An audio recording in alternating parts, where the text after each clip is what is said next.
Who are you and where are you right now? My name is Ramon Mejía, and I'm here with Vets vs. Hate at the RNC in Cleveland.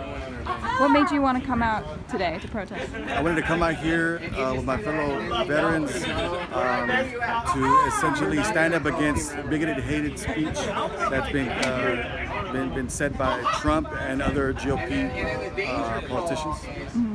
And where are you from originally? Well, why is this important to you personally? I'm from Dallas, Texas, and this is important to me, one, because I'm a Latino, my parents are immigrants, so it's like when I hear Trump saying that he wants to build a wall, then that affects my family.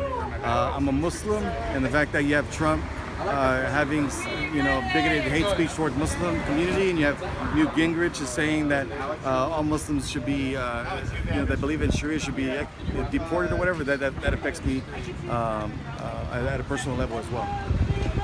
And you're a veteran. Yes, and I'm a veteran. And the fact that you have politicians all the time that want to,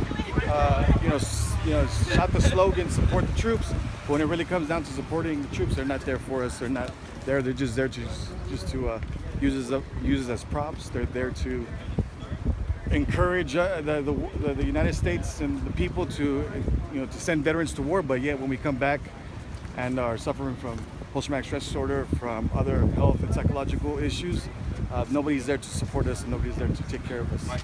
How did you get involved with Vets vs. Hate? I got involved because in Dallas, I've been one of the organizers against counter demonstrations of paramilitant groups and neo-Nazis that have been protesting mosques in my city. So in involving the community there, and me doing anti-racism work, anti-fascist work, organizing my community, I subsequently started working with Vets vs. Hate. I've been a member of Iraq Veterans Against the War for quite some time, so a lot of the same veterans that wanted to come together to create Vets vs. Hate, we all knew each other, so that's what we did. What's your strategy for dealing with white supremacists and people who show up to these Trump rallies?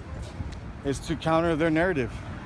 They're here to get the limelight. They're here to essentially spew hate, and we're here to be the opposing factors of that. We're here to tell other communities of color that they don't need to be afraid, that they can do the same and stand up against this white supremacist speech, because racism shouldn't be supported in any way, shape, or form.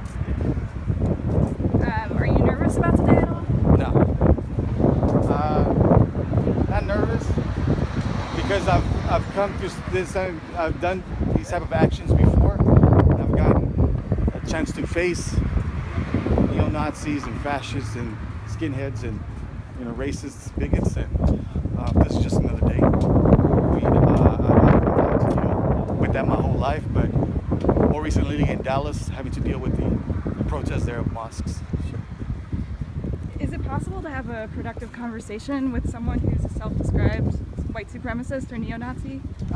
There's always a possibility, but I've come to learn that it's very difficult. And the only thing that you can do is try and be the counter to people that might be drawn towards that message, to second guess themselves.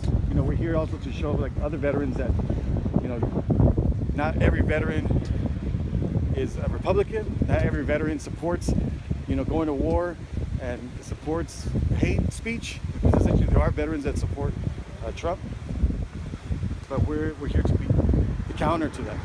Yeah. Thank you.